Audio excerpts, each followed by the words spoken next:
शांत बसा मित्रांनो. तसेच इथं उपस्थित सकल श्रोतृवर्ग, माता भगिनी, माझ्यापेक्षा अनुभववृद्ध, तपोवृद्ध, ज्ञानवृद्ध आणि सर्व गायक वादक मंडळी, पंचक्रोशीतून प्रेमापोटी आलेली ही सगळी गायक वादक मंडळी, सर्वांच्या चरणी नतमस्तक हो आहेत. त्याचप्रमाणे गुरुजी फार थंडीत आले, लक्ष्मण दादा आहे, कोणाची नावं मी विसरली असेल, सगळीच मंडळी आहेत. सांगायचं म्हणजे आमचे दोन्ही हे समोर जे दिसत आहेत ना, मला ज्यांनी बाहुलीसारखं हलवलंय आता, असे हे दोघं मनोभाव सेवा, प्रदीप भाऊ आणि माऊली गायत्री ज्यांचं चॅनल आहे, असे आमचे धनाजी भाऊ जाधव. इथं जो उपस्थित सगळी मंडळी गीतांत प्रेम करणारी मंडळी, लक्ष्मण महाराजांचा. तर त्यावेळेला मी म्हटलं पुण्यतिथीचा कार्यक्रम आहे तर मी नक्की घेणार आहे. कारण काय जी पोकळी निर्माण होते की नाही घरामध्ये, जी पोकळी निर्माण होते ती भरून काढायचं काम संप्रदायाशिवाय दुसरा कोणी करू शकत नाही. मन खचलेलं मन जर आणखी पुन्हा उभार द्यायचा असेल त्याला, तर संप्रदाय आवश्यक आहे. अध्यात्माशिवाय हे शक्य होत नाही. ढासळलेलं मन, कमकुवत झालेलं मन परमार्थात आल्यानंतर पुन्हा एक नवी दिशा त्याला प्राप्त होते. विठ्ठल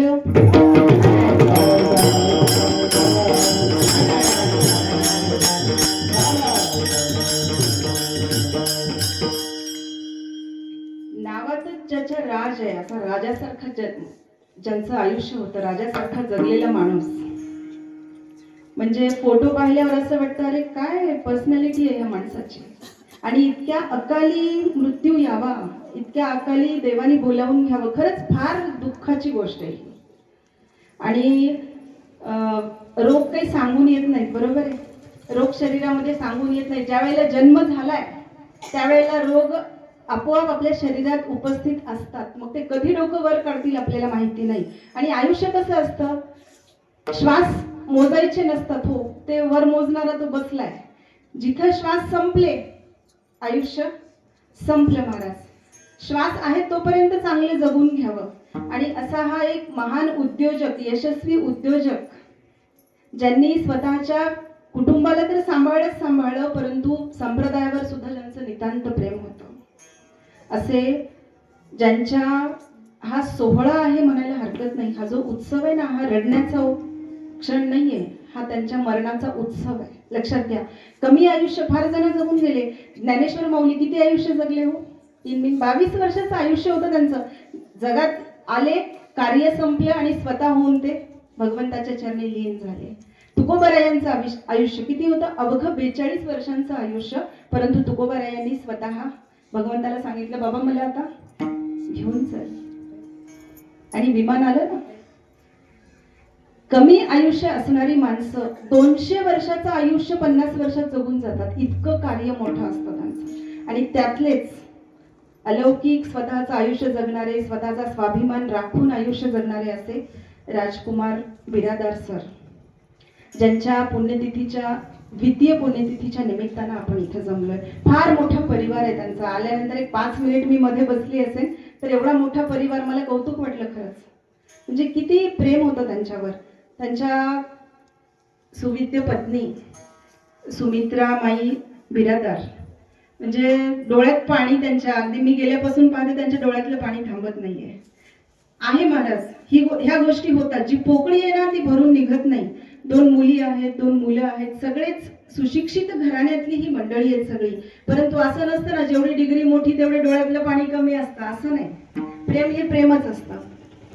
प्रेम नये सांगता दाविता बोलता, अनुभव चित्ता चित्त जाणते. ह्या चित्ताला माहिती तर त्याच चित्ताला माहिती आहे. आणि असं असतं, आई वडील जेव्हा एकत्र असतात, आपल्याला सवय असते आई वडील एकत्र बघायची, पण ती जोडी फुटली ना मग आईचा चेहरा पाहावा वाटत नाही. कारण ते जे होतं आधीच रूप, आईचं जे स्वरूप होतं, जे सौंदर्य होतं, ते आता नाहीये. कारण आपण म्हणतो ना, एक जोडीतला एक जण गेला, कुणीतरी एक जण आधी जाणारच आहे.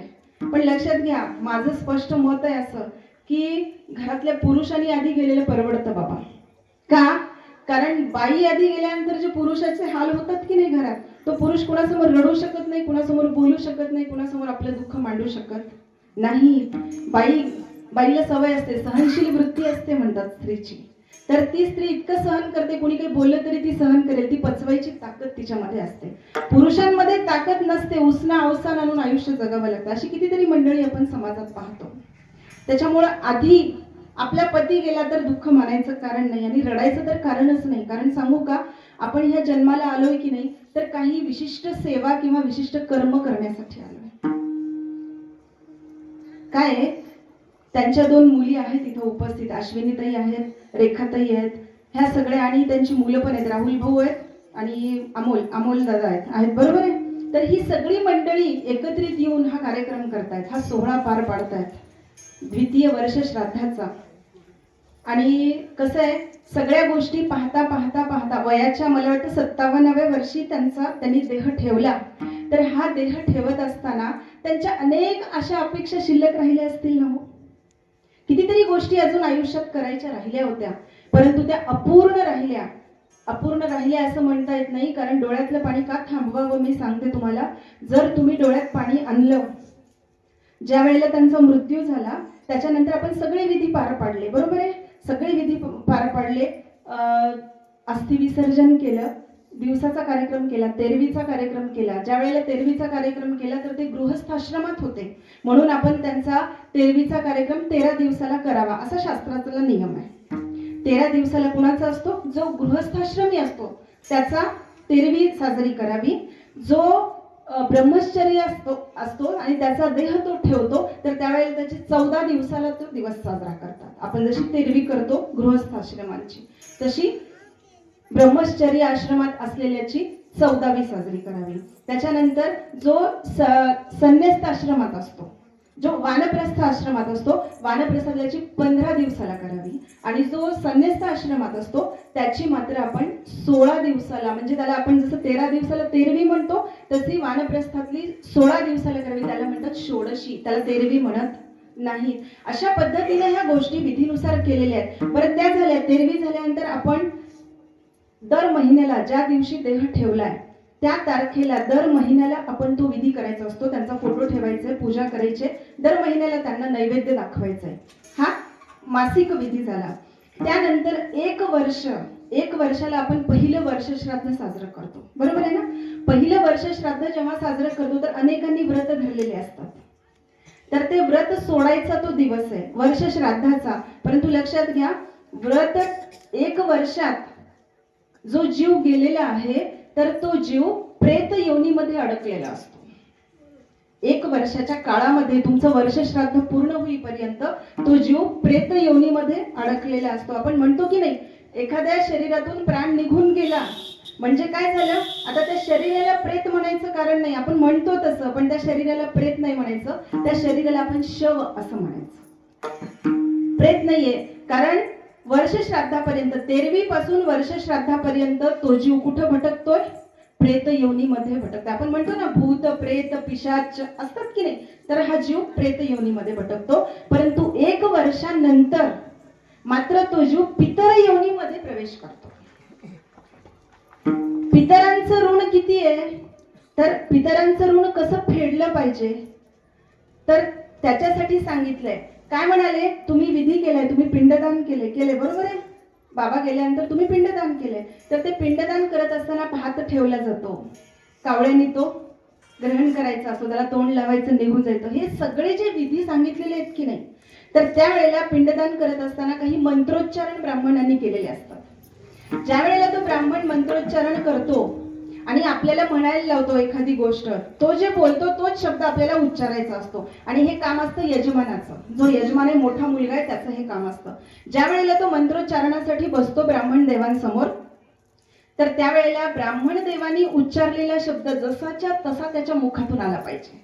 जर तो शब्द जसाच्या तसा आला नाही तर त्याचा दोष सुद्धा त्या यजमानाला लागत असतो.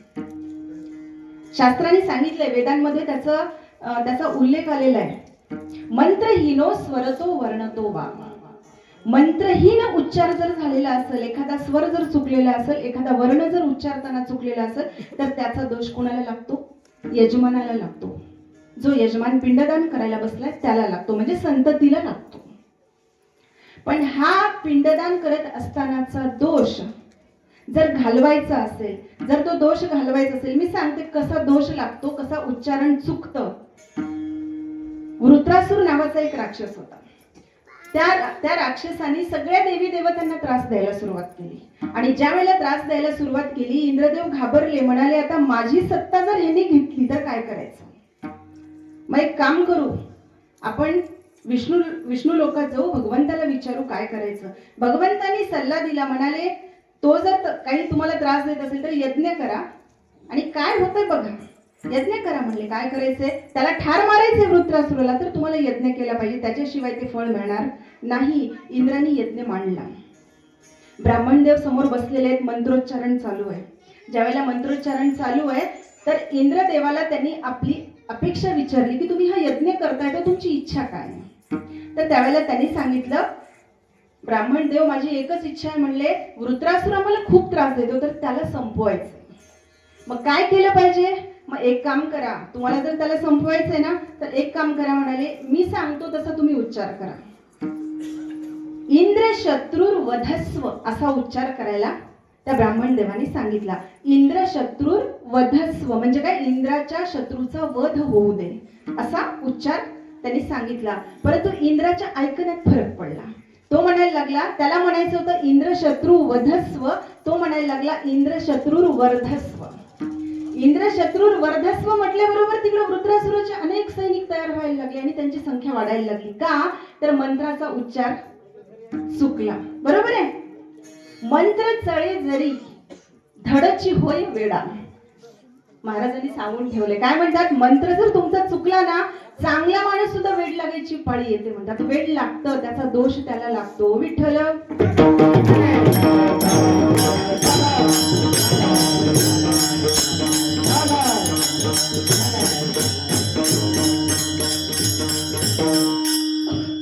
असा दोष लागू नये असं जर वाटत असेल तर काय केलं पाहिजे. बरं बाबा आम्हाला संस्कृत येत नाही, आम्हाला मंत्रांचे उच्चार येत नाहीत, मग करायचं काय. त्यावर तुकोबाराय विषय सांगतात. काय म्हणतात, प्रत्येक गोष्टीवर उपाय आहे म्हणाले आमच्या संप्रदायात. अहो बाकी कुठलाही आजार असला, एखाद्या डॉक्टरकडे जर गेलो तर डॉक्टर 10 वेळा विचारतो, हे होतंय का, ते होतंय का, असं होतंय का, तसं होतंय का. पण तुकोबाराय म्हणाले संप्रदायात या, आम्ही तुमचा रोग न विचारता आम्हाला रोग कळतो, आम्ही तो नाहीसा करून टाकतो म्हणाले. इतकी ताकद आहे संप्रदायामध्ये. तुकोबारायांनी एकच सांगितलं, काय म्हणाले, तुम्हाला जर तसा दोष लागत असेल हरकत नाही, एकच काम करा, नामस्मरण करायला शिका, त्याच्यातून तुमचे सगळे दोष, नाम संकीर्तन साधन पै सोपे, जळतील पापे जन्मांतरे. अरे जन्म जन्मांतरीचं पाप सगळे दोष धुवून जातील. कशामुळं, एका नामामुळं. ह्या नामामुळे जर दोष जात असतील. परंतु आता हा जो उत्सव आपण साजरा करतोय, हा जो सोहळा आपण साजरा करतोय, ऐका, याच्यासाठी अनेक कामना आहेत, अनेक इच्छा आहेत.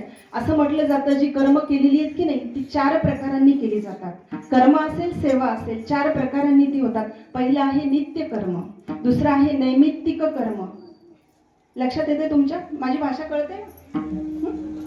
पहिलं आहे नित्य कर्म, दुसरं आहे नैमित्तिक कर्म. नित्य कर्म म्हणजे काय असतं, रोजची कामं असतात. आंघोळ करायची आहे, ज्याला सवय आहे, नित्य कर्म त्यांनी केल्याशिवाय त्याला चैन पडत नाही. कपाळावर बुक्का लावायचा, आंघोळ केल्यावर कपाळावर बुक्का लावलाच पाहिजे.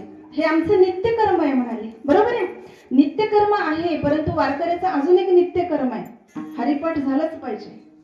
जो वारकरी हरिपाठ करत नाही तो वारकरी नसतो. जो वारकरी हरिपाठ करतो तोच वारकरी असतो आणि तेच त्याचं नित्य कर्म असतं.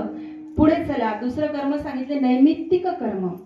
ते असतं नित्य नसतं, ते असतं नैमित्तिक, निमित्त मात्र असतं. एखादं निमित्त आहे आणि त्या निमित्ताने आपण ते कर्म करतोय तर त्याला म्हणतात नैमित्तिक कर्म. जसं हा आजचा उत्सव आहे, कशाचा आहे, नैमित्तिक कर्मामध्ये हा मोडतो. तिसरा आहे काम्य कर्म. एखादं कर्म करतो, नित्य किंवा नैमित्तिक नसतं ते. कसं असतं, मनात इच्छा झाली की मला हे प्राप्त करायचंय तेव्हा केलं जाणारं ते कर्म आहे. बरोबर आहे.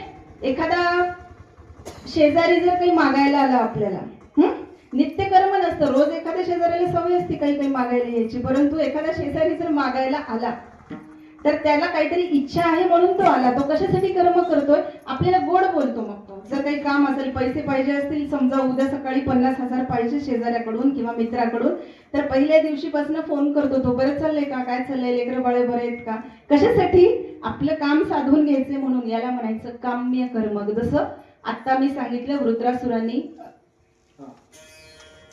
शत्रुत्व पत्करल्यानंतर इंद्रानी यज्ञ केला. कशामध्ये मोडतो तो? काम्य कर्मामध्ये. कारण इच्छा आहे वृत्रासुराला संपवायची.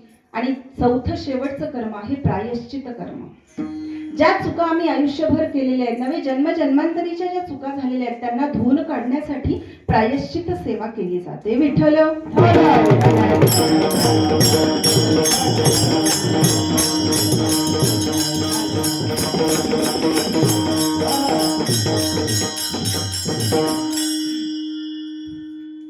एकदा सभा भरली. कुठे? स्वर्गामध्ये सभा भरली. सगळ्या देवी देवतांना निमंत्रण गेली. सगळेजण यायला निघाले. कशा पद्धतीने यायचे, काय काम आहे, काय काम आहे, काही कळेना. भगवंतानी बोलवलंय. मग सगळेजण निघाले. सगळेजण आपापल्या गाड्या घेऊन निघाले. कोणी आल्टो घेतली, कोणी इऑन घेतली, कोणी स्कॉर्पिओ घेतली. आपल्या आपल्या गाड्या देवी देवता घेऊन निघाले. माझ्याकडे बघू नका, खरं तेव्हा पण होत्या गाड्या. काय बघता माझ्याकडं? प्रत्येकाचं वाहन आहे, बरोबर आहे. गणपती निघाले उंदीर मामाला घेऊन, दुर्गा देवी निघाली वाघावर बसून. प्रत्येकाने आपापलं वाहन घेतलं. शेवटी महाविष्णू निघाले. कोण होतं त्यांचं वाहन? गरुड. गरुड राजवर विराजमान झाले महाविष्णू आणि मीटिंगला निघाले. म्हणाले सगळे देवी देवता आलेले आहेत, आपल्यालाच उशीर झालाय जायला. निघाले. सगळे भरगच्च बसलेले होते. गेल्याबरोबर सगळ्या देवी देवतांनी उठून त्यांचं स्वागत केलं. जाऊन उच्च आसनावर बसले. परंतु आणखी एक राहिले होते, यमराज. यमराज आले. कशावर बसून? माहित नाही कशावर बसून. तुमच्याकडे आला नाही वाटतं. हा, रेड्यावर बसून यमराज आले. ज्यांचं त्यांचं वाहन आहे, त्यांचं वैभव आहे महाराज. मग आले, सगळेजण आले. गरुडराज महाविष्णूंना सोडतात आणि तिथंच थांबतात. ड्रायव्हरचं काय काम असतं?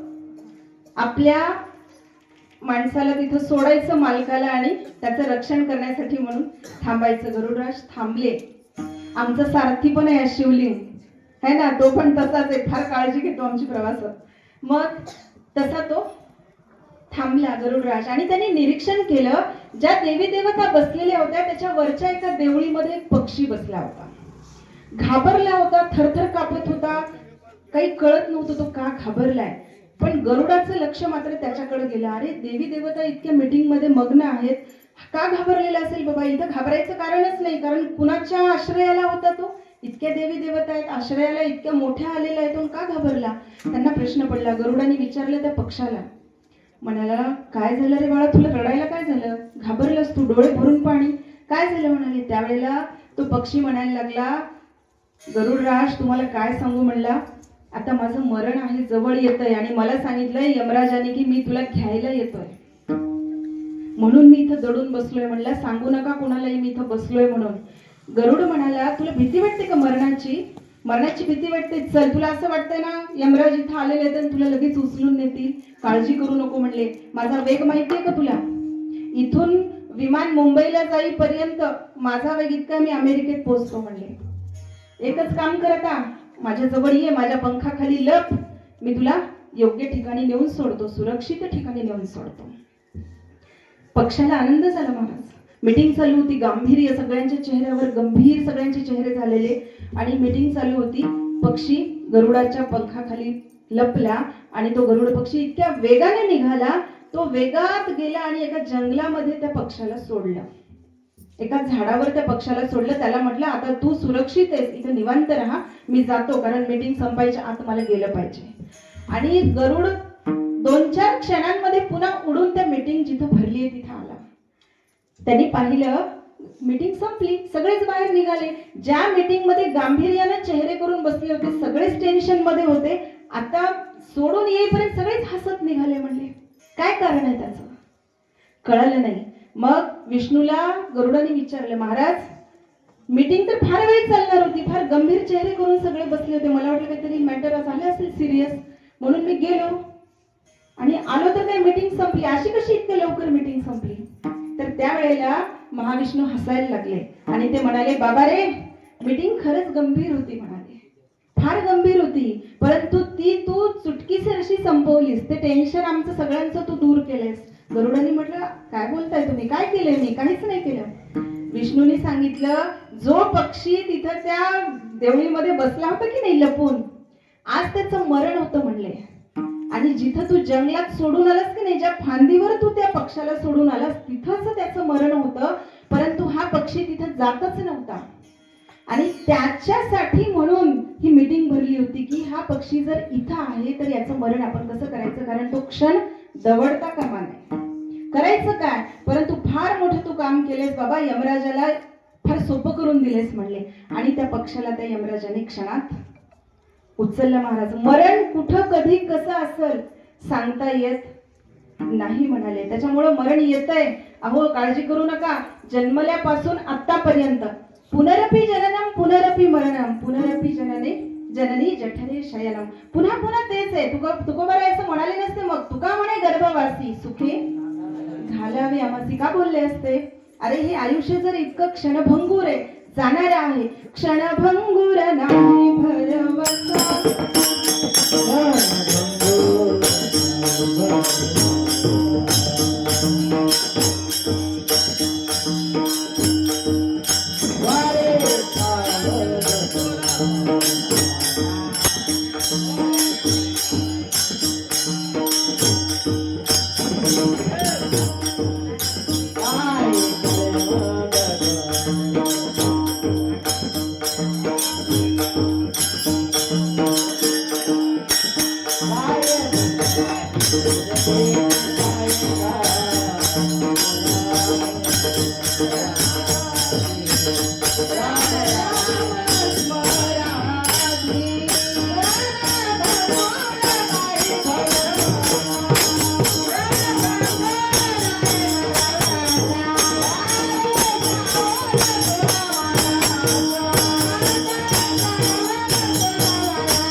इथला पसारा कसा आहे हो, क्षणभंगूर आहे, म्हणजे क्षणात काही होऊ शकतं. आलिया आकारा अवघे नासे, जे जे आकाराला आलंय ते सगळं नाश पावणार आहे, काहीही टिकणार नाहीये, जसा मातीचा घट आहे. दिली तिळांजळी कुळ नाम रूपासी, शरीरे काय पुढे काय क्षणभंगूर नाही, नाही नाही. दिली तिळांजळी कुळ नाम रूपासी, शरीर ज्याचे त्याची समर्पिले, है ना. शरीर ज्याचं आहे त्याला समर्पित केलं म्हणाले, काही राहिलं नाही. म्हणजे काय, कुळ गेलं, शरीर गेलं, म्हणजे काय काय गेलं बघा. कुळ संपलं, आता त्या कुळात त्याचा काही संबंध नाही, पुन्हा ह्याच कुळात जन्म घेईल नाही, सांगता येत नाही, घेणारच नाही. नाव राहिलं का हो, फक्त आपण इथे लिहितोय की बाबा हे होते, आता आहेत, नाही नाव नाहीये. त्यांच्या नावाने जर कोणी पुकारा केला तर आपण काय म्हणू, नाही आता ते नाही आहेत. रूप राहिलं का, नाही राहिलं. सगळ्यावर तिळांजळी दिली, आम्ही सगळ्यावर पाणी सोडलं. काय सोडलं, का बरं बाबा, तुकोबाराय म्हणतात पाणी सोडणं वेगळी गोष्ट आहे म्हणाले. मी आज वेगळी मागणी करतोय तुम्हाला. काय करतोय, शरीर तर जाणारच आहे बाबा, शरीर जाणार आहे, शरीर राहणार नाही, मला ते माहिती आहे. पण एक काम करा, शरीरात राहून सुद्धा आम्ही काम केलं पाहिजे. हे शरीर जोवर चालू आहे तोपर्यंत आम्ही काम केलं पाहिजे. तुकोबाराय सांगतात प्रपंच ओसरो. हे ओसरणं काय असतं, जिवंतपणी असतं का मेल्यावर असतं. मग हा प्राण निघून गेल्यावर ओसरणं असतं का. प्रपंच ओसरो चित्त तुझे पायी मुरो. जर माझं चित्त तुझ्या पायाशी लीन व्हावं असं वाटत असेल तर तेव्हा एकच काम कर, पहिल्या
असतं, जे महापूर येतं, नदीला जर महापूर आला तर ते पाणी कमी कमी कमी कमी होत जातं आणि मग म्हणतो आपण पूर आलेला ओसरला, बरोबर आहे. पण तुकोबर आहे असं म्हणत नाही नदीच कोरडी पडू दे, प्रपंच ओसरो म्हणजे प्रपंच नाशच पाहू दे असं नाही, प्रपंचाचा नाशच होऊ दे असं नाही. नदी राहू दे, प्रपंच रूपी नदी राहू दे, पण तिला जो पूर आलेला आहे की नाही तो ओसरू दे म्हणाले. काय होईल?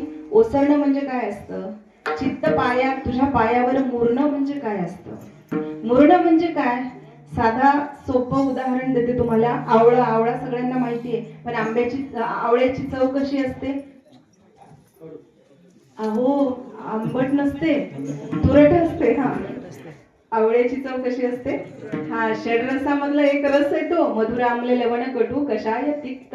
हा, कषाय जो आहे तो आवळ्याचा गुण आहे म्हणाले. तो कषाय रस म्हणजे तुरट, आपण मराठीत म्हणतो तुरट. तर तुरट असलेला आवळा खायसाठी शक्य होणार नाही, सगळ्यांनाच तो खाणं शक्य होत नाही. परंतु त्याला जर पाकामध्ये बुडवलं, विशिष्ट प्रक्रिया करून जर त्याला पाकामध्ये बुडवलं तर तोच आवळा कितीही भयंकर प्रकारचं पित्त होऊ दे, आता पित्तावरचं रामबाण औषध बनतं. कधी?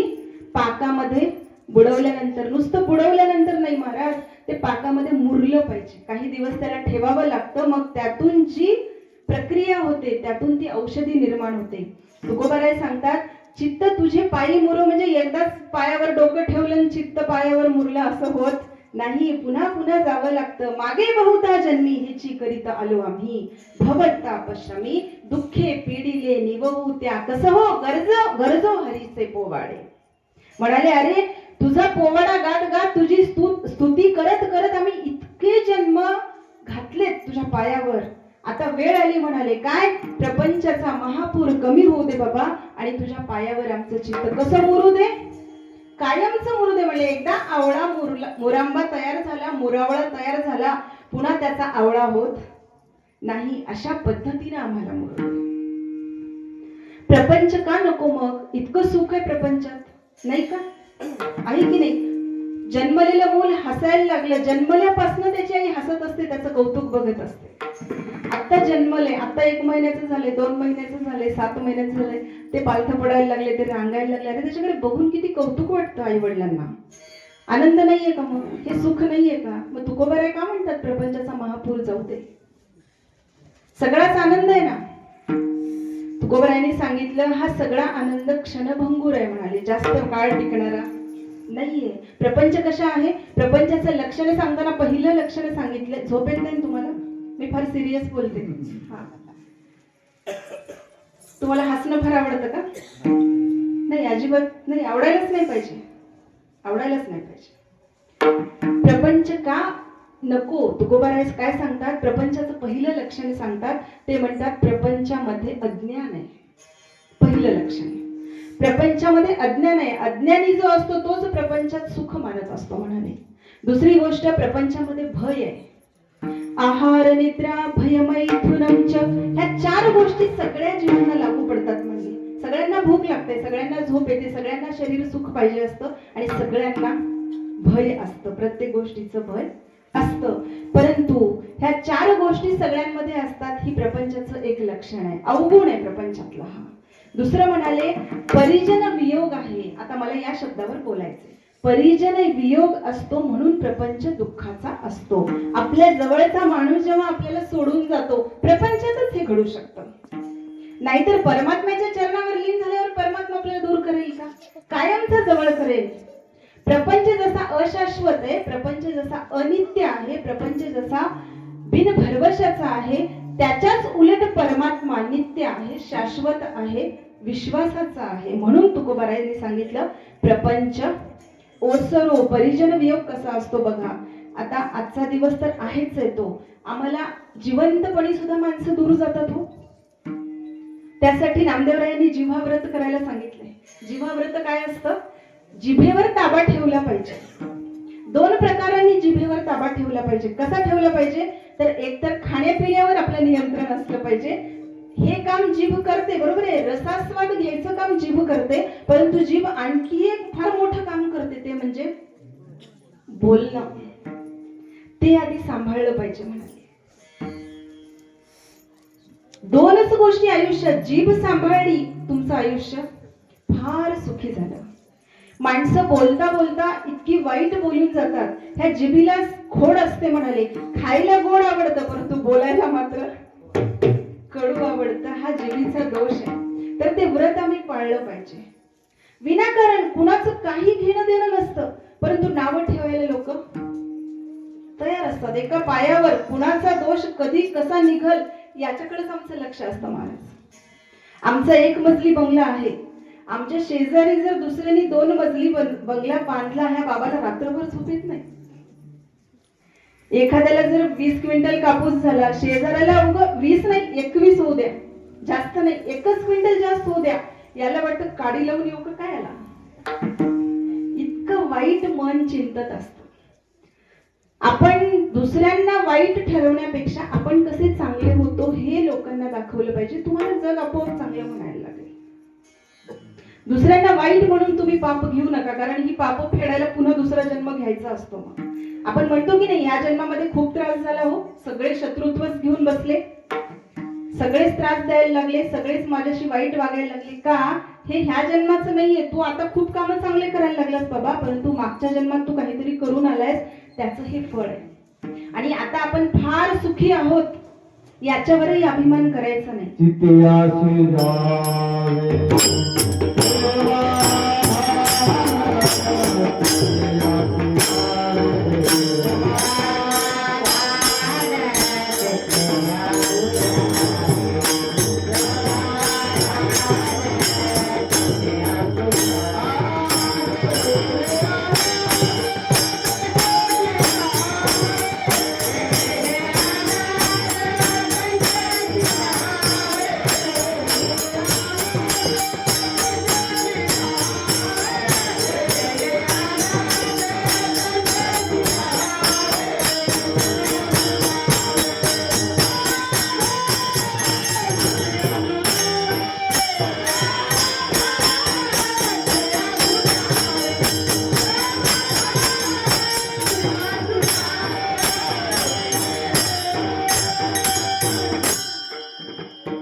पाहिजे. बरोबर आहे.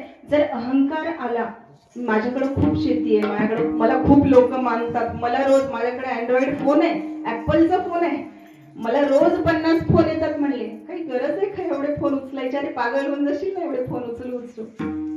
रात्री पहाटे 4-4 वाजेपर्यंत आम्ही रील्स पाहत बसतो. काही गरज आहे का त्याची?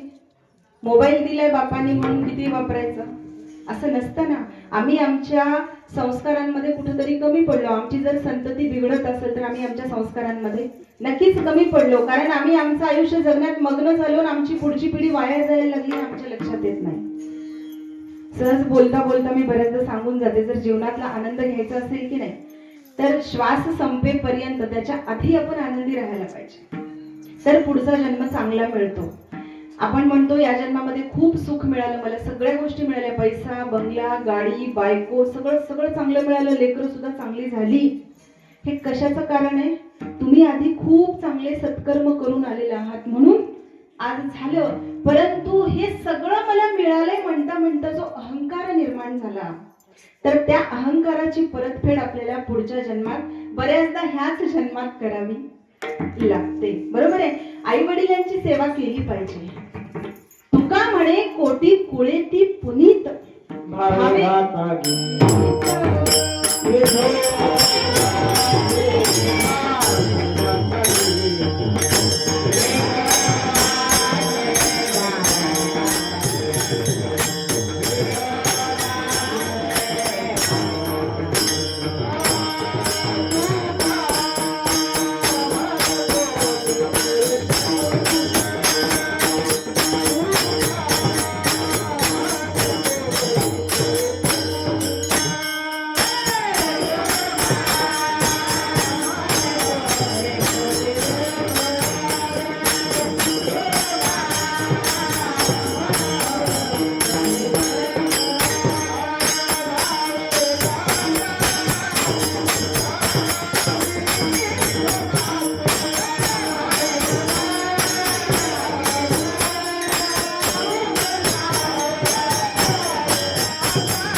विठोबाचे एकच काम आहे, तुम्ही अहंकार केला नाही भगवंत तुम्हाला दुरावणार नाही. म्हणाले तुम्ही या जन्मात सुखी आहेत असं नाही, किंवा तुमचा हा जन्म सुखाचा आहे असं नाही, तुमचे कोटी कुळ पुनीत होणार आहेत म्हणाले तुमच्या एका नामस्मरणाने. म्हणून अभिवादनशीलस्य नित्यं वृद्धोपसेविनः चत्वारि तस्य वर्धन्ते आयुर्विद्या यशो बलम्. 4 गोष्टी वाढतात. कशामुळं? नम्रता अंगामध्ये असल्यामुळं. ज्याच्या अंगात नम्रता आहे त्याला 4 गोष्टी नक्की मिळणार. पुढची गोष्ट सांगितली आहे नित्यम वृद्धोपसेविनः. घरात असलेल्या वृद्धांची जर सेवा केली तर ह्या 4 गोष्टी तुम्हाला मिळतील. कोणकोणत्या 4 गोष्टी आहेत? आयु, विद्या, यश, बल. ह्या 4 गोष्टी तुम्हाला नक्की मिळणार आहेत म्हणाले. पण केलं काय पाहिजे? आपल्या आई वडिलांची सेवा केली पाहिजे. मग त्याच्यानंतर तुम्हाला कुणाच्याही आशीर्वादाची गरज भासत नाही महाराज. जेव्हा तुम्हाला तुमच्या आई वडिलांचा आशीर्वाद असतो, भगवंताच्या आशीर्वादाची सुद्धा गरज पडत नाही.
कुळी कन्या पुत्र होती जे सात्विक तयाचा हरिख वाटे देवा. अरे त्यांचा सुद्धा हेवा वाटायला लागतो. ज्या घरामध्ये संस्कार झालेली लेकरं जन्मतात, संस्कारित लेकरं जन्मतात, मला सांगा आई वडील संस्कारित असल्याशिवाय मुलं संस्कारित होतील का?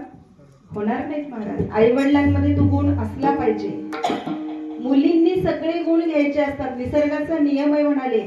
मुलींनी गुणाचे गुण घ्यायचे तर मुलींनी 90% गुण वडिलांचे घ्यायचे असतात. ते येतातच.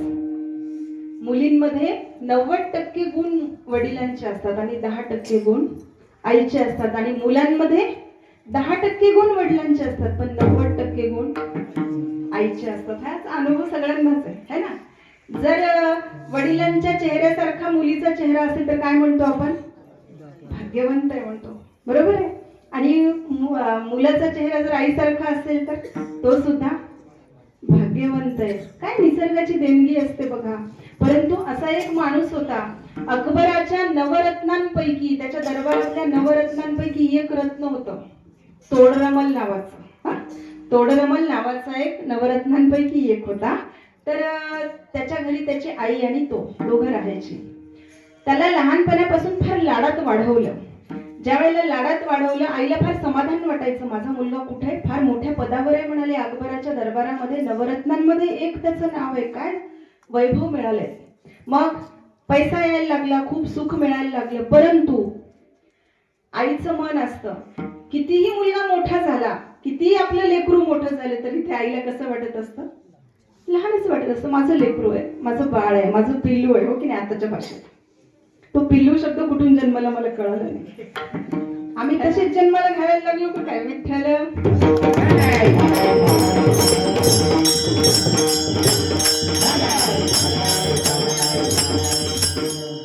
तर ती आई त्याला खूप लाडात वाढवते. जसं जसं तो तरुण व्हायला लागला, आई तशी तशी वृद्ध व्हायला लागली. पण ज्या वेळेला वृद्ध व्हायला लागली ना महाराज, तर ती म्हणायला लागली, मी याला ज्या पद्धतीनं वाढवलंय त्याच पद्धतीनं मी वयोवृद्ध झाल्यावर तो माझी काळजी घेईल का नाही माहिती नाही. त्याची परीक्षाच बघू म्हणाली. आई परीक्षा घ्यायला निघाली. बघा एके दिवशी काय झालं, आई थकली होती फार दिवसभर काम करून, आणि ती म्हणाली, राजा रोज मी एकटीच झोपते म्हणाली खोलीमध्ये, आज एक काम कर ना, तू पण माझ्यासोबत झोप, चल मला थोडं समाधान वाटेल. तो म्हणाला, आई अगं बाज टाकलेली आहे, त्याच्यावर तू एकटी झोपते, तुला सवय आहे, झोप ना. ती म्हणाली, नाही रे, आज मला तुझ्याजवळ झोपावंसं वाटतं. माहिती नाही म्हणाली किती श्वास उरले, एकदा माझ्या बाळाच्या जवळ मला झोपावं वाटतं. तो म्हणाला, आई ठीक आहे, मी तुझ्या खोलीत झोपतो, पण एक काम कर, तुला बाज घातलेली ना, त्याच्या शेजारी मी एक बाज घालतो आणि बाज कळते तुम्हाला, हा, बाजावर मी झोपतो. ठीक आहे म्हणाली, ठीक आहे बाबा, खोलीत झोप माझ्यासोबत तू. मग ती म्हणाली, आज हातपाय खूपच दुखायला लागले, तर एक फार थकल्यासारखं वाटतंय, पूर्वीच्या सारखं आता काम पण होत नाही. मग काय करशील, एक काम कर, घसा कोरडा पडलाय, मला एक तांब्याभर पाणी आणून ठेव, मग मी रात्री जेव्हा तहान लागेल तेव्हा पीत जाईल, तू निवांत झोप. त्यांनी पाणी आणून ठेवलं. इतकं प्रेम आईबद्दल होतं त्याचं, फार सेवा करायला तो तयार झाला, सेवा करायला, करायचं नेहमीच. मग त्या दिवशी तांब्यात पाणी आणून ठेवलं. आईला म्हणाला, आई तुला जेव्हा तहान लागेल ना, मला उठव, तू तांब्या उचलू नको, मी तुला पाजवतो म्हणाला पाणी. मग आई एकदा उठवते त्याला. एक अर्धा तास झाला ना, झाला त्याला डोळा लागत होता, तेवढ्यात आईने आवाज दिला, दोडरमल, अरे बाळा मला तहान लागली, घसा कोरडा पडलाय म्हणली. हा आई, देतो ना तुला पाणी. तो उठतो, तांब्या घेतो, आईच्या तोंडाला लावतो, आई थोडंसं पाणी पिते आणि बाजूला ठेवते. आईला तो म्हणाला, एवढंच पाणी पिलं, तहान लागली म्हणली, काहीच नाही पाणी पिलं तू. ती म्हणाली, बस एवढंच, घसा कोरडा पडतोय माझा. मग आता झोप म्हणाली निवांत. एक अर्धा तास झाला असेल महाराज. एकदा झोप मोड झाली की पुन्हा लवकर झोप लागत नाही. तोडरमलला सुद्धा थोडा वेळ तसाच वेळ गेला त्याचा, आणि मग हळूहळू त्याचा डोळा लागायला लागला. आईने पाहिलं, त्याला आता डोळा लागतोय. तोडरमल, अरे बाळा तहान लागली रे. तो म्हणाला, आई अगं आत्ताच तर पाणी दिलं तुला. ठीक आहे, तिथे तांब्या ठेवलाय, घे. आता लक्षात घ्या, आधीचं जे प्रेम होतं, तांब्या उचलून तोंडापर्यंत लावायचं, दुसऱ्या वेळेला ते नव्हतं. तो म्हणाला, आई तांब्यात पाणी आहे, तू पिऊन झोप. ती माऊली काय केलं तिने तांब्या तोंडाला लावता लावता अंगावर सांडून घेतलं पाणी सगळं. ती म्हणाली, तोडरमल, अरे अंगावर पाणी सांडलं रे राजा, अंग ओलं झाले, थंडी खूप वाजते. रागात तोडरमल उठला, म्हणाला, आई तुला कळत नाही का ग, तांब्या पूर्ण सांडलास. ती म्हणाली, अरे चुकून सांडला रे, मला आता होत नाही, माझं वय झालंय. ठीक आहे, चल तुझे कपडे बदलू, तुझं अंथरुण सुद्धा बदलतो आणि मग तू झोप. ती म्हणाली, तांब्या रिकामा आहे, सगळं केलंस तू, पण तांब्या रिकामा राहिलाय, अजून एकदा भरून आणून ठेव ना, मला कधीही तहान लागेल राजा, आता कुठं 12 वाजलेत म्हणली. मग त्यांनी तांब्या भरून आणून ठेवला. परत अर्ध्या तासांनी आईने आवाज दिला, तोडरमल, अरे तहान लागली रे बाळा. तो उठला महाराज रागात. तो म्हणाला, आई वेडीबिडी झालीस का काय, मला मूर्ख समजती का म्हणला, कळत नाही तुला, म्हातारी झालीस म्हणजे साठी बुद्धी नाठी असं झाले का तुझं. पाणी ठेवलंय, घे पी. बघा, पहिल्या वेळेतला दुसऱ्या वेळेत प्रेम नव्हतं, दुसऱ्या वेळेतलं तिसऱ्या वेळेत नव्हतं. आता मात्र आईने ठरवलं याला चांगला धडा शिकवायचा. ती म्हणाली, उठ, तांब्या दे मला. आईचा आवाज चढला. तो उठला, आईला तांब्या देतो. ठीक आहे, चला रात्री कोशाला अर्ध्या रात्री भांडणं करत बसायची. आईला तांब्या दिला. आईने परत तो तांब्या अंथरुणात सांडून घेतला. ती म्हणाली, अरे बाळा ओलं झाले बघ ना, आता कसं करू. तो उठला रागात आणि आईच्या अंगावर त्यांनी हात उगारला. तो म्हणाला, आई खरंच तू गेलीस वाया, आता तुला मरण आलं तरी माझ्या डोळ्यात पाणी येणार नाही. म्हणाला, काय त्रास देते तू, रात्रभर मी दिवसभर तिथे अकबराच्या दरबारात एवढा काम करून येतो आणि परत आल्यावर तुझी ही किटकिट किटकिट चालू असते, काय लावलंय तू. आई उठली महाराज, त्याच्या कानाखाली 2 सणकावून दिल्या तोडरमलच्या. ती म्हणाली, नालायका, याच्यासाठी मोठं केलंय मी तुला, कशासाठी मोठं केलंय. अरे एक रात्र जवळ झोप म्हणजे तू झोपायला तयार नाहीस मूर्खा. लहानपणापासून तुला किती वेळा मी जवळ घेतलंय, किती वेळा माझ्या अंगावरचं दूध रक्ताचं दूध करून पाजवलंय. मी जेवत होते पोटभर, माझ्यासाठी जेवत नव्हते राजा, तुझ्यासाठी दूध यावं स्तनामध्ये म्हणून जेवत होते. ज्या वेळेला तू जन्मालास ना, त्यावेळेला सगळ्यात जास्त आनंद जर कुणाला झाला असेल तर तो आई म्हणून मला झाला होता. म्हणाले, काय केलेस तू हे, एकदा फक्त अंथरूण ओलं झालं, तू किती वेळा अंथरूण ओलं केलं असशील लहान असताना. ज्या बाजूला तू सुसू करायचास, ज्या बाजूला अंथरूण ओलं करायचास, ती बाजू बदलून मी तुला कोरड्या जागेत झोपवायची आणि मी ओल्या केलेल्या जागेत मी झोपायची. कितीतरी वेळा असं झालंय.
दुसरं कोणी प्रेम करू शकत नाही. आपले आई वडीलच आपल्यावर प्रेम करू शकतात, जगात दुसरं कोणी करू शकत नाही म्हणाले.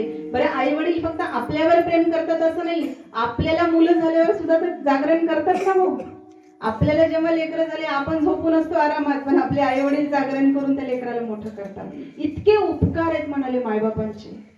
पण मायबाप जर नसतील, मायबाप जर हे जग सोडून गेले असतील, आम्हाला पोरकं करून गेले असतील, तर एकच काम आहे, ज्या वडिलांनी देह ठेवला त्यांच्या पोटी ज्या मुली जन्माला आले, जी मुलं जन्माला आलेली आहेत, त्यांचं कर्तव्य आहे म्हणाले, ज्या मुली माहेरी येतात, वडील गेले म्हणजे अर्ध माहेर संपलं, आई गेली म्हणजे पूर्ण माहेर संपलं.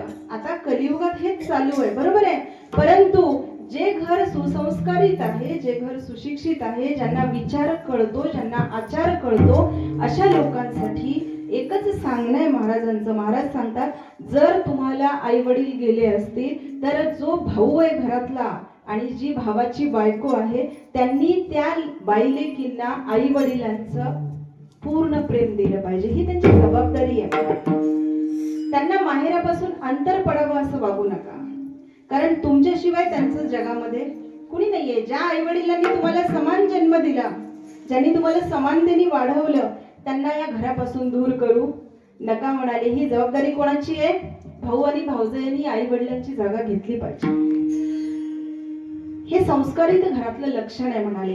परंतु हे सुद्धा क्षणभंगूर आहे, काही काळाने हे सुद्धा नाहीसं होणार आहे. मग तुकोबाराय म्हणतात, हे सगळंच जर प्रपंचातलं सगळंच नाहीसं होणार आहे तर प्रेम करणारी एकच व्यक्ती आहे, एकतर भगवंत आहेत, नाहीतर मग दुसरे संत आहेत म्हणाले. म्हणून तुकोबारायांनी सांगितलं, देवा प्रपंचाचा वासच नको म्हणाले आम्हाला, एकच दे दुसऱ्या चरणामध्ये.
पांडुरंगा, पहिली मागणी मागितली, पहिली विनंती केली, चित्त तुझे पायी मोरो.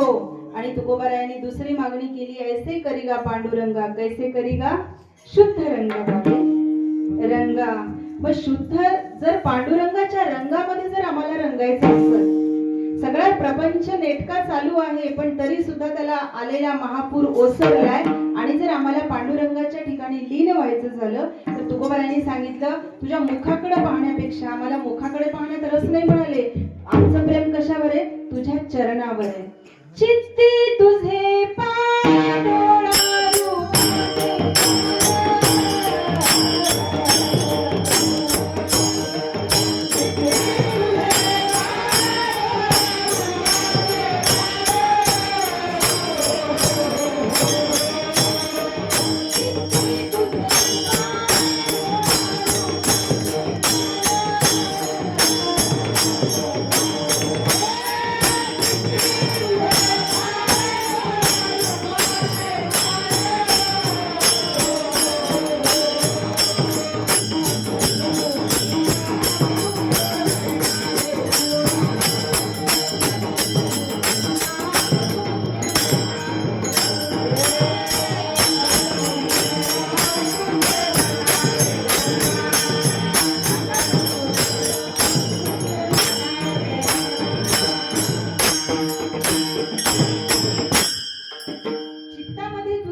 असले पाहिजेत, इतकीच मागणी आहे.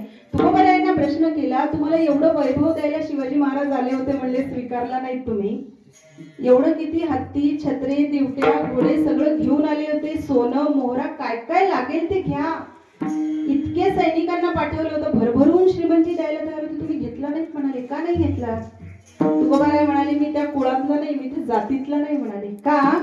कारण लोभीन के चित्त धन बैठे, कामिन के चित्त काम, माता के चित्त पूत बैठे, तुका के चित्त राम. तुकोबारायांनी सांगितलं, आमच्या चित्तात कोणी दुसरी जागा घेऊ शकत नाही म्हणाले. का? लोभ्याच्या मनामध्ये असतं, लोभ्याच्या चित्तात काय असतं? धनच असतं म्हणाले. जो कामी आहे त्याच्या चित्तामध्ये विषय वासनाच असते म्हणाले. जो प्रपंचात रंगून गेलेला आहे, विषय वासनाच असते, त्याच्याशिवाय त्याच्याकडे दुसरं काही नसतं.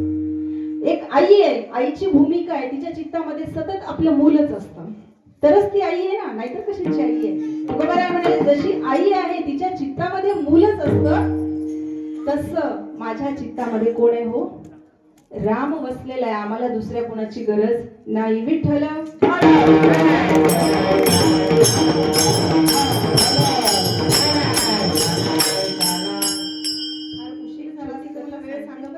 किती वाजता थांबले? माझं लक्ष नव्हतं. 11:15. किती वाजता संपवत? मग 1 पर्यंत चालेल, 5 पर्यंत चालेल. मी बोलू शकते पहाटेपर्यंत, कारण महाराज आम्ही धोंडोपंत दादाच्या फळावरचे कीर्तन करत, जरी तिथं महिलांना परवानगी नसली ना तरी आम्ही त्या घराण्यातले, माझे वडील धोंडोपंत दादासाहेबांच्या फळावरचे कीर्तन करतो. त्याच्यामुळे आम्हाला सवय आहे. आम्ही गुरुवर्य गुंडा महाराज चांदेगावकरांची कीर्तन आम्ही 5-5 तास समोर बसून ऐकलेली आहे. त्याच्यामुळे आमची बैठक फार पक्की आहे. आणि आजकाल असं झालंय, जेव्हा कीर्तन चालू असतं की नाही, कधी विठोबा रखमाई होतंय, म्हणजे लक्ष कीर्तनकाराचंही घड्याळ इकडं.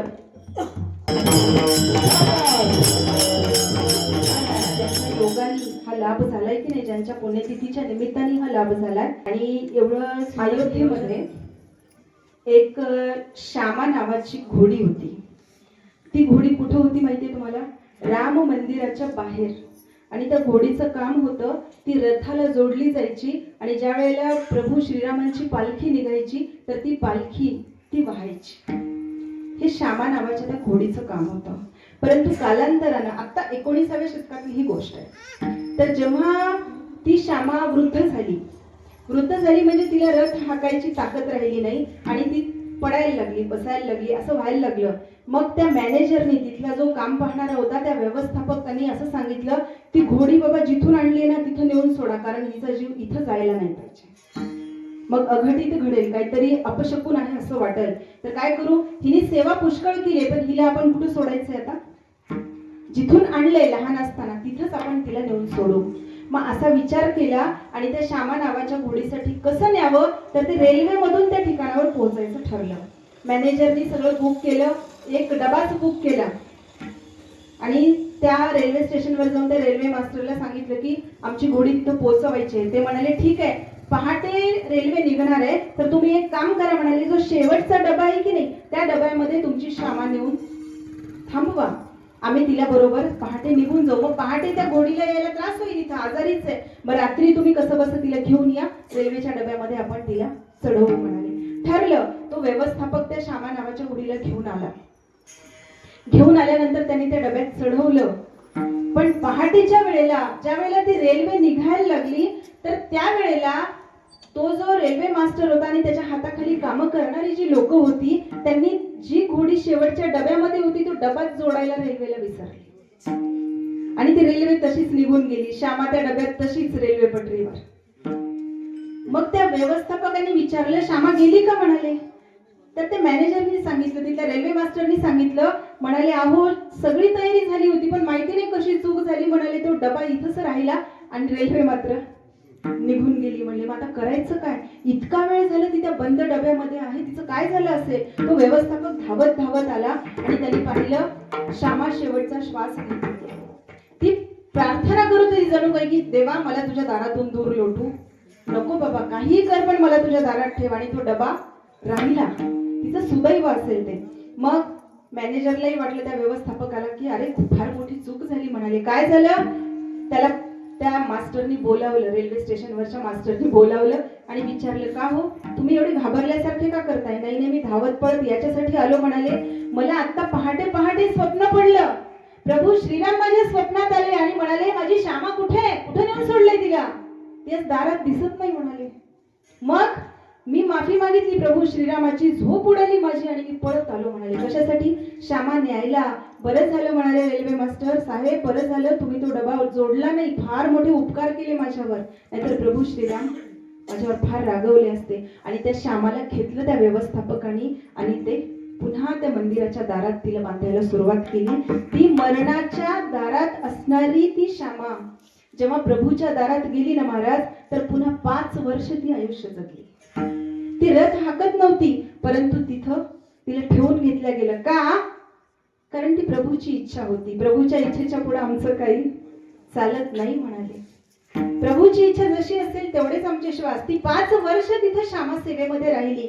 तिला रोज जो नैवेद्य रामाला दाखवला जायचा, प्रभू श्रीरामांना, तोच नैवेद्य तिथं दाखवून त्या श्यामाला खाऊ घालायचा. असं ती 5 वर्ष नैवेद्य खात होती, तो प्रसाद स्वीकारत होती. विठ्ठल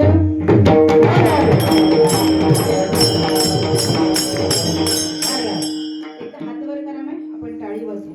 ठीक आहे, हात वर करा मस्त. हा, अगदी आनंदात आपण देवाचं भजन करतोय, सासू सासऱ्याचं नाही, हा देवाचं. हा, हात वर करा मस्त. सासू सासऱ्याच्या नावाने टाळ्या वेगळेच वाजवले जातात, तशी नाही वाजवायची. आपल्याला भगवंताचं नामस्मरण करायचं. हात वर करा. छान शूटिंग होतंय ना, अगदी मनापासून मुखाने नामस्मरण आणि हाताने टाळी. विठोबा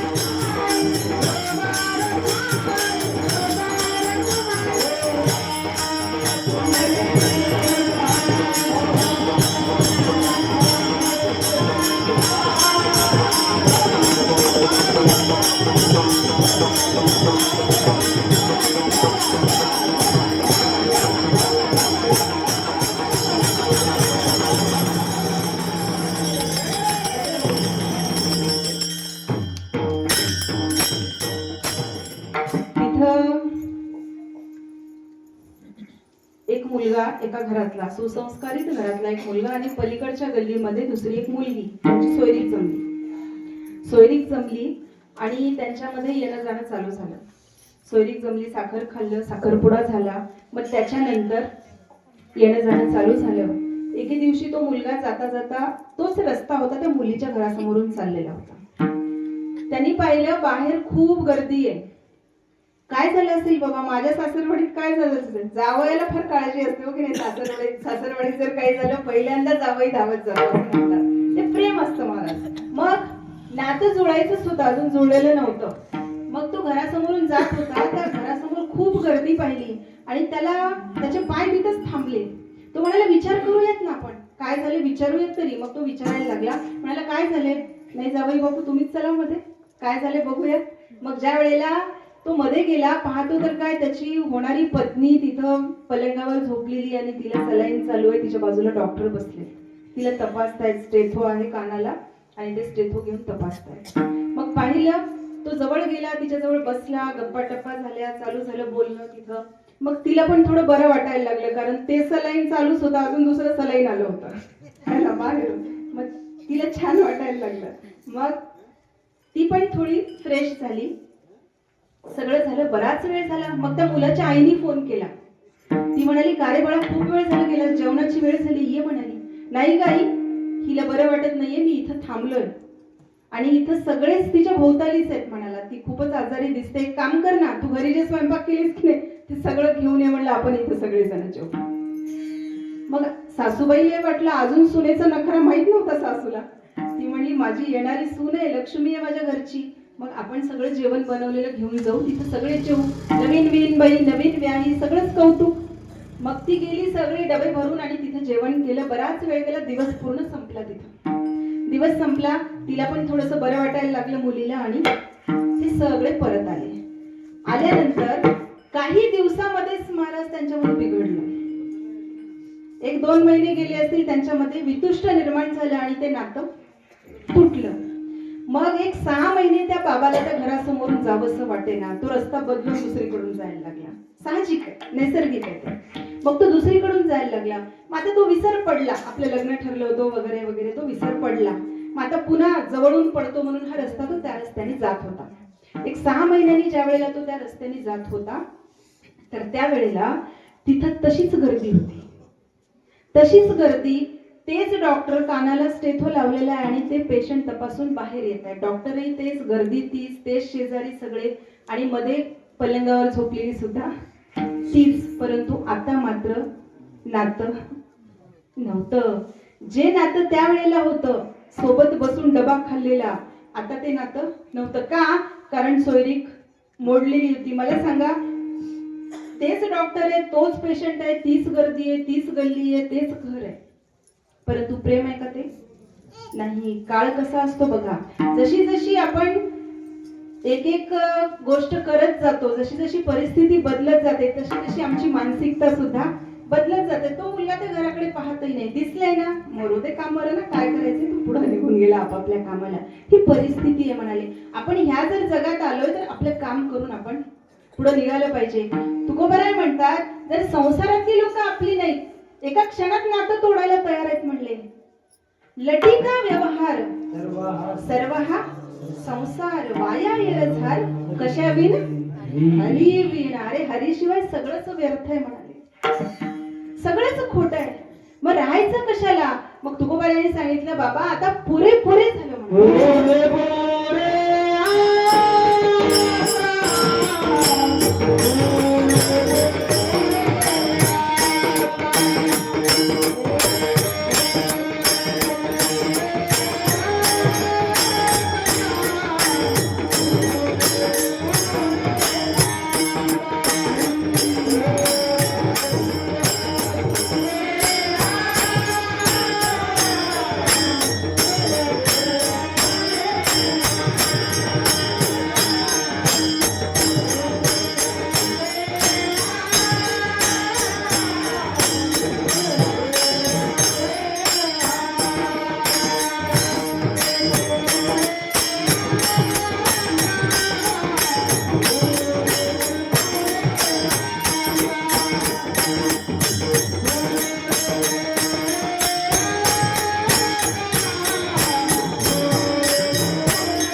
विषयाची सत्ता आमच्यावर नको, आमच्यावर परिजन वियोगाची सत्ता नको, आमच्यावर अहंकाराची सत्ता नको. अहंकार गेल्यावर तो दुरावणार नाही याची आम्हाला खात्री आहे. म्हणे अहंकार केला तुका म्हणे देव झाला. आम्हाला जर देवत्वाला प्राप्त व्हायचं असेल तर एकच काम केलं पाहिजे, आम्ही भजन केलं पाहिजे, आम्ही नामस्मरण केलं पाहिजे. कारण या जगामध्ये जेवढी नाती आहेत ती सगळी कशी आहेत हो, लटकी आहेत म्हणाले.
नातं कसं असतं बघा. स्वाध्यायाचे प्रणेते पांडुरंग शास्त्री आठवले जर तुम्हाला कोणाला माहीत असतील तर त्यांच्या पुस्तकात त्यांनी सांगितलंय, ज्यांनी गीतेचा प्रचार केला भारतात नाही भारताच्या बाहेर सुद्धा, तर त्या महात्म्यांनी सांगितलंय पती आणि पत्नीचं नातं काय असतं. पती आणि पत्नी म्हणजे जी पत्नी अर्धांगिनी आहे, दोन अर्धे एकत्र आले, अर्धा एकत्र आला की काय होतो, त्याचा एक होतो. हा एक संसार कुणामुळे झाला तर पती आणि पत्नी अर्धे एकत्र आले, म्हणून ह्या दोघांना त्यांनी नातं दिलंय अर्ध द्विदलम असं म्हणतात. दोन दल आहेत परंतु ते एकत्र आले आणि मग संसार नेटाने चालू झाला. समजा दोन दल म्हणजे कसं आहे बघा, हरभरा माहिती तुम्हाला, हरभऱ्याची डाळ, हरभरा अखंड आहे पण त्याची आपण डाळ केली, दोन भाग वेगळे झाले, परंतु डाळ दोन भाग झाले म्हणजे ती डाळ झाली का नाही, खूप तसे अर्ध द्विदल एकत्र येतात, ते एकमेकांमध्ये मिसळून जातात, तिथं कळत नाही कुठल्या हरभऱ्यातले ते दोन आहेत, सगळे संपले महाराज, तिथं विषय राहत नाही. तसं हे जग आहे म्हणाले. अर्ध द्विदलम, त्यातला एक दल उडून बाजूला पडला, त्यातला एक अर्धा भाग उडून बाजूला पडला, कुठंतरी पडला जो आता कधीच दिसणार नाही, जो कधीच भेटणार नाही, परंतु एक अर्धा भाग अजून शिल्लक आहे. म्हणजे आज जी माऊली शिल्लक आहे त्या अर्ध द्विदलामधली जी एक अर्ध द्विदल शिल्लक आहे ना, तर त्यांना नक्की आताही त्यांची परिस्थिती ह्या 2 वर्षापासून की खरंच हे जग लटिक वाटायला लागलं त्यांना. खरंच जरी आम्ही इतका नेटाने संसार केला, इतकं स्वाभिमानाने जगलो, परंतु खरंच एका क्षणात जर माणूस सोडून जात असेल, काय कारण आहे, फक्त किडनी फेल झाली, कशामुळे झाली, काय झाली, निदान वेळेवर लागत नाही, औषधोपचार वेळेवर होत नाहीत, डॉक्टर वेळेवर सापडत नाहीत, सापडलेल्या डॉक्टरांना उपचार व्यवस्थित करता येत नाहीत, आणि ह्या सगळ्या गोष्टींमध्ये जो वेळ गेला त्यातून एक जीव गमावला आणि तो अकाली झाला. भातुकलीच्या खेळामधली राजा आणि राणी, अर्ध्यावरती डाव मोडला, अधुरी एक कहाणी. कितीतरी गोष्टी आणखी करायच्या शिल्लक आहेत आयुष्यातल्या, परंतु त्या अर्धवट राहिल्या आणि त्या पूर्ण करायच्या आहेत पुढच्या कुटुंबियांनी. जी माऊली आज स्वतःला जी सनाथ समजायची, ज्या वेळेला अलंकार घालायची हौस होती, ज्या वेळेला नटून थटून बाहेर फिरायची हौस होती, त्यावेळेला हौस केली, परंतु ती हौस जी अर्धवट राहिली, तर त्या माऊलीला सुखी ठेवण्यासाठी म्हणून त्यांच्या अवतीभोवतीच्या त्यांच्या लेकरांनी, त्यांच्या नातेवाईकांनी त्यांना एक दिलासा दिला पाहिजे, त्यांना एक आधार दिला पाहिजे.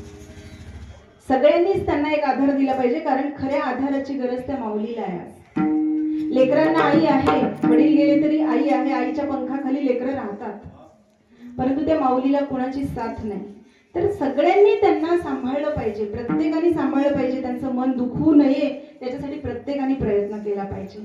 आणि हे कुटुंब इतकं सुखी आहे, इतकं संपन्न आहे, तर हे वैभव जे उभारलंय हा आशीर्वाद देऊन गेलेले आहेत, कोणी सोबत घेऊन जात नाही कोणती गोष्ट, बरोबर आहे, परंतु जे कमावलंय, जे इथंच ठेवून गेलेलं आहे, ते सगळं सांभाळणं आणि ते वाढवणं पुढच्या संततीचं काम आहे.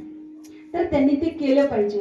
सगळी नाती जपली पाहिजेत, नातेवाईकांनी सुद्धा त्यांना जपलं पाहिजे, दोन्ही बाजूंनी हे चाललं पाहिजे.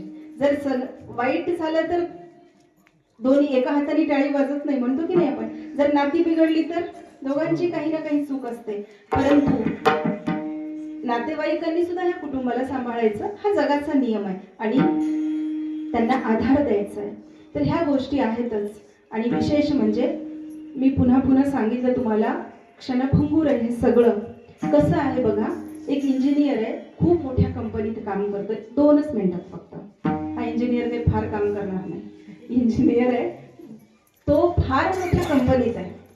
त्याला कंपनीच्या मालकाने काही कामासाठी मुंबईला पाठवलं. तिथं 5 स्टार हॉटेलमध्ये त्याची व्यवस्था केली. ज्या 5 स्टार हॉटेलमध्ये व्यवस्था केली, सेपरेट रूम आहे, 5 स्टार म्हणल्यावर काय बघायचं कामच नाही, तो तिथं राहून आपल्या लॅपटॉपवरती काम करत होता. गरज पडेल तेव्हा जायचा, परत येऊन लॅपटॉपवरती काम चालू ठेवायचा. त्याला पाठवलं होतं 4 दिवसांसाठी. पहिल्या दिवशी गेला, त्याला त्याच्या रूमची चावी मिळाली, तो गेला रूम मध्ये. हा काय बघायचं म्हणला, एवढी चांगली रूम मिळाली, घरात बायको जेवायला नीट घालत नव्हती, तिथं एक फोन केला की लगेच ताट तयार, खुश राहायला लागला. 4 दिवस कसे गेले बघता कळलं नाही त्याला. 4था दिवस उजाडला आणि त्या हॉटेलच्या मॅनेजरनी येऊन सूचना दिली, म्हणाले तुमची वेळ आता संपली, तुम्हाला हॉटेल सोडावं लागेल. कारण कंपनीच्या मालकाचा तिकडून फोन आलेला होता. काम होतं 4च दिवसाचं. बाबा रे 4 दिवस झाले, तुझी वेळ संपली, तुला परत यायचंय. इच्छा असली तरी तू थांबू शकतो का? अजिबात नाही थांबू शकणार. तशीच परिस्थिती सगळ्या जीवांची म्हणाले. बोलावणं आलंय आम्हाला, गेलंच पाहिजे. नाही म्हणून चालत नाही. भगवंताचे उपकार आहेत म्हणाले आमच्यावर, की एवढ्या मोठ्या महामारीतून आम्ही वाचलो आणि आज इथं ही सेवा ऐकतोय, करतोय, सगळ्या गोष्टी चालू आहेत. हे भगवंताचे उपकार आहेत. आणि सगळ्यात मोठा उपकार हाच आहे की आम्हाला जन्म दिलाय त्यांनी. याच्यापेक्षा काय पाहिजे? मानवदेह मिळालाय, तो पुढे कसा आम्ही उन्नतीला प्राप्त होऊ तो आपल्या हातात आहे. भगवंतानी आम्हाला सोडलंय. घोड्याला पाण्याजवळ नेता येतं, पाणी पाजवता येत नाही, त्यांनी ते स्वतः प्यावं लागतं. हाच धर्म आमचा आहे. आम्ही धर्माने वागलं पाहिजे. मातृदेवो भव, पितृदेवो भव, आचार्य देवो भव. तुकोबाराय सांगितले गुरु सुद्धा तितकाच महत्वाचा आहे. मग आम्ही या जगात गुरु करत फिरलो नाही म्हणाले. आम्हाला एकच गुरु झाला. माझ्या विठोबाचा कैसा प्रेम भाव, आपणची देव. तो भगवंतच आमचा गुरु आहे. हो, दुसरा कोणी गुरु असू शकत नाही. म्हणून त्या भगवंताचं नामस्मरण अखंड झालं पाहिजे. आणि त्या अखंड नामस्मरणामध्ये त्या कुटुंबाला स्वास्थ्य मिळावं, निरोगी आयुष्य मिळावं, खूप धनसंपत्ती मिळावी, सुख मिळावं, जगातली सगळी सुख त्यांच्या पायाशी लोणन घ्यावी, इतकीच पांडुरंग परमात्म्याच्या चरणी प्रार्थना करते आणि आजची ही सेवा इथे थांबवते. ज्ञानेश्वर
असे चोपदार महाराज सगळीकडे पाहिजे. ऑर्डर देणारे, कारण चोपदारांचं कामच असतं बरोबर आहे. ऑर्डर देणं हे तुमचं काम आहे. चाल कोणी घ्यायची, कशी घ्यायची, टाळ जर कमी वाजत असतील तर वाजवा, हे याचं काम आहे. मागे थांबून उगीच हातात दंड पहिला डोक्यात बसायला नाही पाहिजे फक्त. ओके नाही, हेडमास्टर असतो तो. हा, इथं माईक आमच्या हातात आहे, पण हेडमास्टर कोण आहे? म्हणजे असा कडक पाहिजे, त्याला संप्रदाय म्हणतात. हो की नाही? देव सुद्धा चोपदार झाले म्हणे. कुठे? कुठं? कीर्तनात. कोणाच्या? नामदेवरायांचे झाले हो. चोपदार झाले. बळीराजाच्या द्वारपाल म्हणून सुद्धा राहिले ते. तिथे सुद्धा चोपदारकी केली त्यांनी. आलेल्या गेलेल्यांना उगीच येऊ द्यायचे नाही ते. आधार कार्ड मागायचे, त्याच्याशिवाय घरात एंट्री नव्हती. परमात्मा ते काम करतो, हे परमात्म्याचं रूपच आहे. अगदी कामराकडून ही सेवा करून घेतलेली आहे आणि सगळ्यांची साथ मिळाली म्हणून कीर्तनात रंग भरला. ही दिग्गज मंडळी आहेत. माझ्यापेक्षा कितीतरी ज्ञानी आणि तप झालेली तपस्वी मंडळी आहेत ही सगळी. त्यांच्यामुळे कीर्तनामध्ये फार रंग भरला. आणि आणखी एक गोष्ट मला सांगायची, कौतुक वाटतं म्हणून. हा जो मुलगा तुम्हाला दिसतोय ना, हा विद्यार्थी, तर उदगीरला आमची वारकरी शिक्षण संस्था आहे, श्री वैजयंती वारकरी शिक्षण संस्था. तिथं अनेक मुलं अशी तयार होत आहेत. आपण म्हणतो की नाही, वेल खूप मोठी गेल्यावर तिला दोरी बांधण्यात अर्थ नाही. वेल खालून वर जायला लागली की तिला दोरी बांधली तर ती दिशा बरोबर मिळत असते. ही संस्कारांची दिशा देण्याचं काम ही संस्था करते. तर आपल्याही मुलांवर असे संस्कार घडावेत असं थोडंसं मनावर घेत चला सगळ्या गोष्टी, है ना. त्याच्याशिवाय पुढची पिढी, जो हिंदू धर्म धोक्यात आहे, तर तो धर्म जर आम्ही सोडला, बघा महाराज, आम्हाला हिंदू धर्माचं महत्व कळत नाही. ज्या धर्मामध्ये आमचा जन्म झालाय त्याचा आम्हाला अभिमान वाटत नाही, तर ही फार मोठी शोकांतिका आहे. जे बाहेरून आलेले लोक आहेत, ज्यांना त्यांचे बाप सुद्धा माहिती नाहीत, असे लोक आमच्यावर राज्य करायला बघायला लागले. लक्षात घ्या, किती मोठी गोष्ट चालू आहे बाहेर, किती कट कारस्थान चालू आहे हिंदूंना संपवण्याचं. ती पण गोष्ट आपण फार गांभीर्यानं घेतली पाहिजे. आमची संख्या कमी व्हायला लागली आणि त्या लोकांची संख्या भरमसाठ वाढायला लागली. काय कारण आहे? आपण संपलं पाहिजे आणि त्यांनी, बघा विचार कसा चालू आहे. तर ती गोम आम्हाला कळली पाहिजे. फक्त भजन कीर्तन करून पाकिट घेऊन जाऊन काही होत नसतं महाराज. आम्ही युट्यूबला चमकलो, काय झालं? काहीही झालं नाही. जर आम्ही देशासाठी काही करू शकलो नाही, आम्ही समाजासाठी काही करू शकलो नाही, आम्ही आमच्या धर्मासाठी काही करू शकलो नाही, तर आमचं जीवन व्यर्थ आहे. देशासाठी सीमेवर लढणारे लोक आहेत, प्राण चाललेत त्यांचे, आम्हाला काही घेणं देणं नाही. आम्ही शाल पांघरून घरात बसलोय अगदी सुरक्षित. कीर्तन करणारे अर्ध्या रात्री गाडीमध्ये प्रवास करतायत, गाव फिरतायत. सगळीकडे गेल्यावर हेच सांगतोय आम्ही, देव, देश आणि धर्मासाठी जगायचंय. आमचा हिंदू धर्म फक्त एकच आहे जगामध्ये धर्म, तो म्हणजे हिंदू धर्म. आणि बाकी सगळे काय आहेत? पंथ आहेत. कुठल्याही देशात जा, सगळे जेवढे देश आहेत आपल्या भोवताली, सगळे मुस्लिम देश आहेत. बघा तुम्ही, जे देश भारत होता प्रत्येकाने हिंदूंना एकीकडे टाकलं आणि आपापली संख्या वाढवली, आपापला समाज एकत्र केला आणि तो देश वेगळा केला. अफगाणिस्तान भारताचा भाग आहे, नेपाळ भारताचा भाग आहे, बांगलादेश आता जे चालू आहे बांगलादेशात हिंदूंना सरळ सरळ जिवंत जाळलं जात आहे. काय कारण आहे त्याचं? आम्ही दुर्बल ठरलो ना तिथं. आम्ही आमचा विचार पक्का ठेवत नाही, आम्ही युनिटीने राहत नाही, आम्ही संघटित राहत नाही, हे त्या लोकांना चांगलं माहिती आहे. जिवंत हिंदू जाळले जात आहेत. थोडं आपल्यालाही लाज वाटली पाहिजे. प्रत्येक गोष्ट स्वार्थासाठी जगायची नाही, पैसा स्वतःसाठी कमवायचा नाही, कीर्ती स्वतःसाठी नाहीये. आम्हाला जर ह्या जगामध्ये जन्म दिलाय, एखाद्या आईच्या पोटी जर आम्हाला जन्म दिलाय तर त्याची काहीतरी आम्ही देणं लागतो महाराज समाजाचं काहीतरी. या समाजात आम्ही वाढतोय, या समाजात आम्ही सुख समृद्ध होतोय, तर त्या समाजाचंही आम्ही काहीतरी देणं लागतो. आपल्या लेकी बाळी आज असं बिनधास्तपणाने रस्त्यावर फिरू शकत नाहीत. का फिरू शकत नाहीत? 3-4 वर्षाच्या मुलीवर अत्याचार होतो महाराज. आम्हाला लाज वाटायला पाहिजे खरंच. 4 वर्षाचं लेकरू काय किती निष्पाप असतं ते, परंतु त्याच्यावर सुद्धा अत्याचार व्हायला लागले. आणि याच्यामध्ये या अत्याचार करणाऱ्यांची, त्या आतंकवाद्यांची संख्या कुणाची आहे? हिंदूंची नाहीये ती. आम्ही हिंदू बळी पडायला लागलो. हे कुठेतरी याच्या बाबतीत जागृती झाली पाहिजे. तुम्ही तुमच्या मुलींना शिकवा, मोठं करा. मला असं म्हणायचंय, इथं एखादी जर मुलगी कीर्तन करायला थांबली तर तुमचा अभिमान नाहीये का होतो? तुमच्यासाठी अभिमानाची गोष्ट आहे. तुमची एखादी मुलगी खूप मोठी कलेक्टर झाली, तुम्हाला अभिमान वाटणार नाही? अभिमानाची गोष्ट आहे. पण त्या पदापर्यंत पोहोचेपर्यंत तिची सुरक्षा काय, याचाही विचार झाला पाहिजे. आणि हे संस्कार जर करायचे असतील, मी सरळ सरळ कीर्तनात बोलते बरं का, म्हणजे मुलींना कराटे शिकवले पाहिजे. पहिली गोष्ट, मुलींना पोहायला शिकवलं पाहिजे. जसं मुलांना जमतं प्रत्येक गोष्ट मुलींनी केली पाहिजे. फक्त शर्ट पॅन्ट घालून, जीन्स पॅन्ट घातली, टाईट टॉप घातला, रस्त्यावर हिंडलं, असली शायनिंग मारून अर्थ नसतो. कळलं का तुम्हाला? केस मोकळे सोडायचे, कपाळावर काही नाही पांढरं फटक कपाळ घेऊन हिंडायचं, याला काहीही अर्थ नाहीये. आम्ही जर हिंदू धर्मात जन्माला आलो तर आमच्या कपाळावर टिळा लागलाच पाहिजे. प्रत्येक मुलीच्या हातात बांगडी पाहिजे, प्रत्येक मुलीच्या कपाळावर टिळा पाहिजे. तुम्ही काही लावा, टिकली लावा, गंध लावा, कुंकू लावा, काहीही लावा, परंतु आपलं कपाळ मोकळं ठेवायचं नाही. कारण आम्ही हिंदू धर्मात जन्माला आलो. ज्या हिंदू धर्मामध्ये जन्माला आलो इतकं दुबळा नाहीच आहे, कारण या हिंदू धर्मामधूनच वारकरी संप्रदाय उभा आहे. आपली आर्य संस्कृती पहिली संस्कृती आहे जगामधली. याच्या आधी काहीही नव्हता गाव शिव पाहिला यासी. कोणी अरे भगवंत सुद्धा नव्हता. इथं अवताराला भगवंताला आणलंच, निर्गुणातून सगुणात आणलंच आमच्या संतांनी. आणि आमच्या संतांनी आमच्यावर काहीतरी खांद्यावर आमच्या एक धुरा दिलेली, एक जबाबदारी दिलेली आहे. त्या जबाबदारीने जर आम्ही वागलो तर आमचा हिंदू धर्म वाचू शकतो. हे काळजीने तुम्ही ऐका आणि याच्यावर अंमलबजावणी करावी. प्रत्येकाचं काम आहे. प्रत्येक जण इथे झाशीची राणी झालं पाहिजे, प्रत्येक जण इथे जिजाऊ झालं पाहिजे, तर आपले संस्कार पुढच्या पिढीला मिळतील. पुन्हा एकदा सर्वांचे धन्यवाद, खूप खूप धन्यवाद. चॅनलवाले भाऊ आहेत, प्रदीप भाऊ आहेत, धनाजी भाऊ आहेत, आणि इथं उपस्थित सर्व ही प्रेमाची मंडळी, हनुमंत महाराज आहेत, आणि विशेष म्हणजे लक्ष्मण महाराज आहेत. छान कार्यक्रम घेतलाय तुम्ही. हा म्हणजे दुःखाचा कार्यक्रम नाही, हा आनंदाचा कार्यक्रम आहे. कारण तुम्ही हे जे इथं चालू केलंय ना नामस्मरण, ज्यांच्या नावाने चालू केलंय, तर ते पितर लोकांमध्ये फार काळ राहणार नाहीत. त्यांना कुठंतरी चांगलं काम करण्यासाठी कुठंतरी देव जबाबदारी देणार आहे. ह्याचे हे संकेत आहेत. हे जे नामस्मरण चालू आहे, आणि हे नामस्मरण अखंडित चालू ठेवा. दरवर्षी हा कार्यक्रम झाला पाहिजे. सगळ्यांनी मिळून हा आनंदाने केला पाहिजे. कारण आपल्या वडिलांना जर तुम्ही डोळ्यात पाणी आणलं ना, किंवा त्यांची आठवण करून जर तुम्हाला दुःख झालं ना, तर ते पितर सुद्धा दुःखी होतात. म्हणे मी काहीतरी अर्धवट सोडून आलोय असं त्यांना वाटायला लागतं. पण ज्या वेळेला तुम्ही अभिमानाने पाहता की माझ्या वडिलांनी हे कार्य केलंय, संप्रदायाचं कार्य केलंय, किंवा खूप चांगलं काम केलंय आणि मला ते पुढे चालवायचंय, तर हे एक निमित्त आहे त्यांची आठवण करण्याचं, त्यांचं स्मरण करण्याचं. म्हणूनच पुण्यवान लोकांचं स्मरण केलं जातं आजच्या दिवशी. म्हणून याला काय म्हणू आपण? पुण्यस्मरण. आणि हे अखंड प्रेम असंच सदोदित जाग राहावं अशी मी पांडुरंगाच्या चरणी प्रार्थना करते. जय विठ्ठल, जय जय विठ्ठल.